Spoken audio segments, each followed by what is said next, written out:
Shoutout sa mga kabataan dyan! Ma, anong ulam? Ma, anong ulam? Ma, anong ulam? Ma, anong ulam?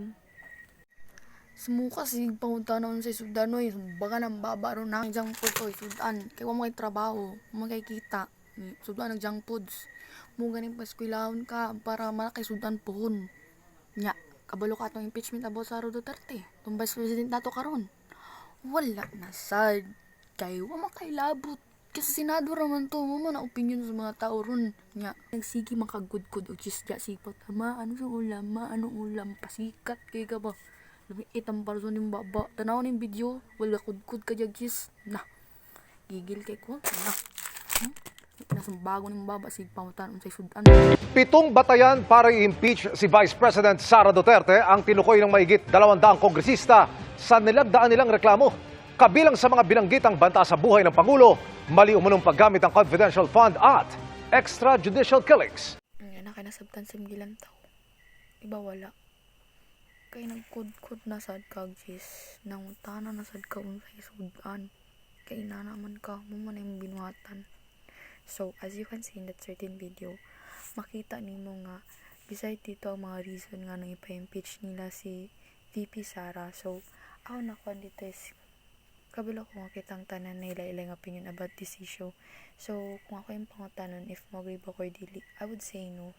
Kaya nga no, way back before during Tatay Digong's term, I can say nga na progress ang country kay na-fulfill gito niya yung promise bitaw during the election nga ipa-decrease niyang number sa drugs. Like, war on drugs din bitaw nga. Giapil nila karon sa complaint about kay BP Sara. So, no, good ko dahi kay so good, safe bid kay ta. Unlike karon taga na kay krimen niya.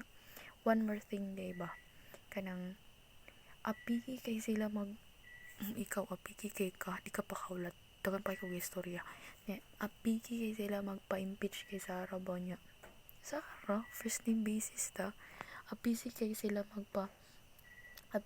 magpa-impeach kay BP Sara ba. Like, karon gid sumro gusto nila ipa-impeach bitaw. Tapos, ako nabantayan sa this. Nganong diara sila nag-focus bitaw nga. Atong countryman karon kay daghan gina face nga problems like sa PhilHealth, sa kanang pagmahal sa bugas, food crisis, sa increase sa atong crime ug drug rates bitaw. Unya day ay sa pag next video day grabe sad kay kapaminawa sa ako kay napawi sa ka opinion. Grabe mag next video mga kawi.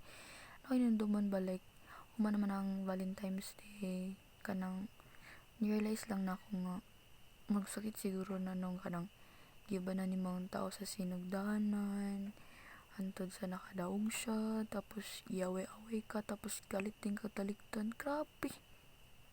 Naako to nimo. Tabangan ka sa tao, naako to nimo talikdan siya. Grabe kay ka. Pero ikaw ha, ayaw taliktim ginikanan, skwelag tarong, ay sige kudkudog jisbay. Ay sige kudkud, ay sige pangutanong sa sudan. Skwelag tarong, para puhon, di na mo tanang sudan kay serve naman ang sudan sa inyong lamisa.